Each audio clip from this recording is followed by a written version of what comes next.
hablar de las pensiones por vejez o invalidez, pero esta duda que surge entre la mayoría, ¿esta pensión puede ser trasladada a un beneficiario y de qué manera?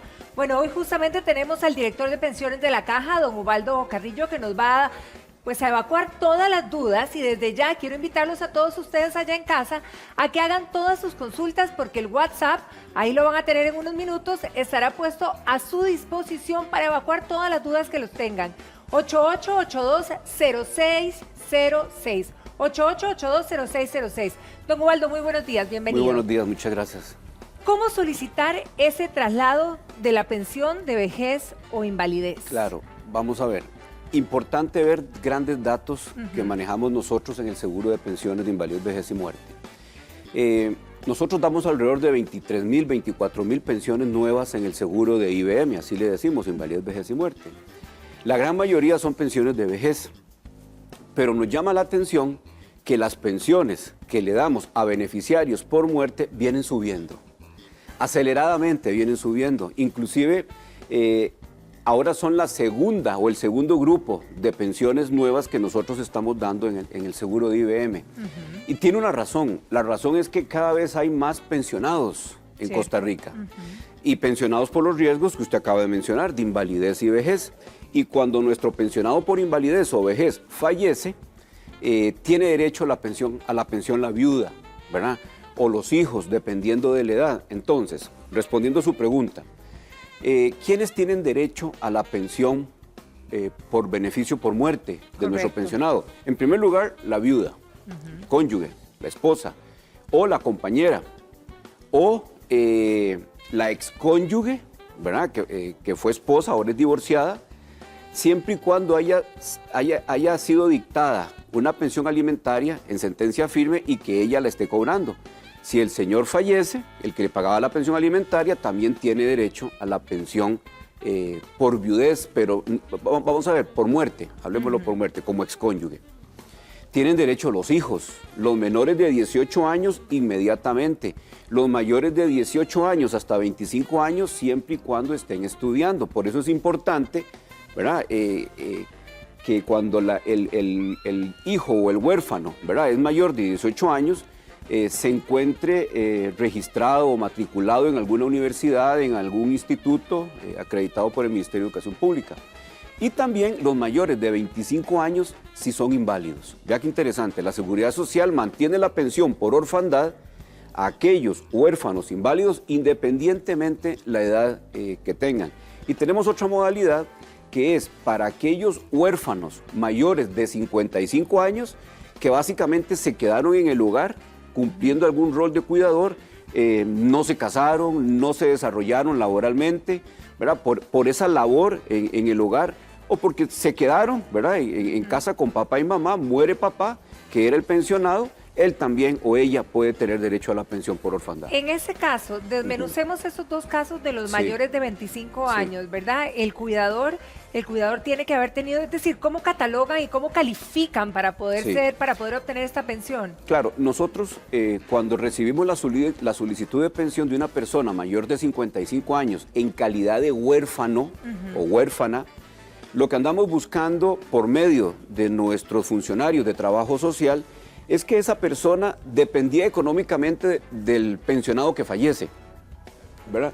Pero principalmente por su condición social, al haberse quedado en casa, ¿verdad? Seguramente no estudió, no se desarrolló laboralmente, le imposibilita prácticamente a partir de esa edad, mayor de 55 años, iniciar un proyecto de vida. Y nosotros lo entendemos porque se dedicó a la labor de cuidador, al cuidado. Desde esa perspectiva, tiene derecho a pensión por orfandad. La Seguridad Social, acordémonos que es un gran paraguas. Es el paraguas de protección que distribuye la pensión, ¿verdad?, del fallecido entre aquellos que dependían económicamente de él. Ahora, ¿cómo, digamos, si hay la viuda, si hay hijos menores, si hay el cuidador, que a lo mejor también puede haber cuidador con viuda?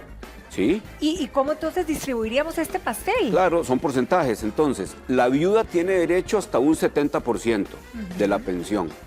Si hay excónyuge con pensión alimentaria, ese 70% se comparte entre ellas, ¿verdad? O entre ellos, ¿verdad? Depende de la circunstancia y situación. Los huérfanos se les asigna hasta un 30%. Entonces, si tenemos 2, 3 huérfanos y si tenemos varias beneficiarias por muerte, cónyuge, excónyuge, lo que hacemos es calcular el porcentaje para cada una y lo distribuimos proporcionalmente a lo que fue la pensión del fallecido. Ok. Es un cálculo matemático. Perfecto. Vamos con una pregunta del público y a propósito de lo que usted está conversando, don Ubaldo. Nuestra televidente, nuestra amiga dice que ella precisamente es viuda, tiene una pensión, tiene una hija. Ella y la hija reciben pensión. La hija está estudiando. ¿En qué momento, verdad? Porque ya la chiquilla va a cumplir 18. ¿Pierde la pensión o hasta qué momento sostiene esta pensión? Sí. Si ya en el mes que va a cumplir los 18 años, la pensión se va a suspender. Por eso es que el mes anterior de cumplir los 18 años, lo mejor es que se apersone, llegue a nuestras oficinas y acredite que está estudiando para que el sistema automático no suspenda la pensión. Entonces, si ya va a cumplir 18 años, lo mejor es que se acerque a nuestras oficinas, incorpore dentro de su expediente la constancia de matrícula, ¿verdad? Y en el sistema se le va a marcar el cheque de estudio y aunque cumple los 18 años, la pensión va a seguir. Ahora, para poder obtener esa pensión, por ejemplo, retomando la pregunta anterior, donde tenemos este pastel de varias personas, ¿verdad? Que obtendrían un pedacito de esta pensión, si de alguna manera la excluyen, uno puede ir a hacer un proceso, ¿dónde va? ¿Dónde reclama? Cuando se excluye un beneficiario, el sistema automáticamente recalcula los porcentajes. Digamos, si alguien está excluido, si no uno también puede ir a decir, yo también soy parte de ese pastel. Vamos a ver, muy importante, si alguien depende económicamente de la persona que fallece, es evidente que la persona va a acercarse rápidamente a nuestras oficinas, ¿verdad? A tramitar la pensión por muerte. Entonces, lo que nosotros damos es un compás de espera. Entonces, una vez finalizado ese compás de espera, que por lo general es de un mes, con los que están distribuimos la pensión. Si aparece un beneficiario a posteriori, lo podemos incluir, ¿verdad? Pero tenemos que ajustar los montos de los que están.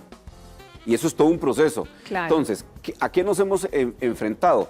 Que, por ejemplo, muere el pensionado o un activo, llega la esposa y los hijos a solicitar la pensión y la otorgamos. A los 2, 3 meses llegan otros hijos, ¿verdad? Que estaban seguramente en otro grupo familiar. Exacto. Y los tenemos que incluir y tenemos que distribuir otra vez los montos de pensión. Exacto. Ok, pero es un proceso entonces, pero hay que ir a reclamarlo entonces. Hay que ir a reclamarlo. Bien, tenemos otra pregunta de otra amiga televidente y ella dice que quedó viuda hace poco y justamente cuando fue a reclamar la pensión le dijeron que no, que ella no podía todavía cobrar pensión porque el esposo le faltaban el fallecido, le faltaban 12 cuotas. ¿Cuál es el trámite que amerita aquí? Vamos a ver, acordémonos que el régimen de invalidez, vejez y muerte es un régimen contributivo. ¿Qué significa que sea un régimen contributivo? Que si somos trabajadores asalariados, debemos de verificar que nos estén reportando en planilla. Y si somos trabajadores independientes, tomar un seguro independiente para empezar a acreditar las cotizaciones. Y les explico. Para tener derecho a pensión por muerte los beneficiarios de un afiliado, tiene que cumplir al menos uno de 2 requisitos. El primero, haber cotizado 12 cotizaciones, 12 mensualidades en los últimos 2 años. A eso le llamamos densidad. O sea, por lo menos en 24 meses haber cotizado 12. El 50%. 50%. Si cotizó 10, que seguramente es lo que le pasó a la señora, quiere decir que no cumple ese requisito, no tiene el número de cuotas suficientes para tener derecho a una pensión por muerte de sus beneficiarios. La otra alternativa es haber acumulado 180. Con 180 no importa si está activo o no está activo.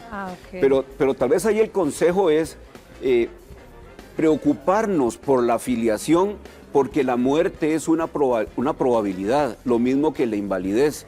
Y Costa Rica, tenemos un gran problema en Costa Rica en este momento, que hay mucho trabajador en el sector informal. Entonces, si usted es parte del sector informal, si está desarrollando alguna actividad no asalariada, sino por cuenta propia, lo mejor es que tome un seguro voluntario o independiente para que su familia esté cubierta en caso de que la persona se invalide o se muera y no le pase lo que le pasó a esta señora. ¿Qué pasa, por ejemplo, Aldo, cuando las personas no están casadas? ¿Cómo reclamo yo? Porque puede haber, puedo ser, estoy viviendo en unión libre, pero si no está aprobado, es decir, ¿cómo se maneja? No hay problema. Nosotros, el reglamento del Seguro de Invalidez, Vejez y Muerte otorga pensiones a compañeras y a compañeros del mismo sexo o compañeras del mismo sexo, y ahí no hay un matrimonio. Lo que hacemos es corroborar 3 situaciones. 1, que haya convivencia bajo el mismo techo. 2, que esa convivencia haya sido estable por al menos 3 años. Y 3, que haya existido dependencia económica. Ahora, ¿cuál sería el trámite para una indemnización de muerte? Claro, esa señora que llamó hace un ratito y no le alcanzaron las cotizaciones para tener un beneficio de pensión para ella y sus hijos, inmediatamente la respuesta de la Seguridad Social es darle una liquidación de las cotizaciones que tuvo el fallecido en un solo pago.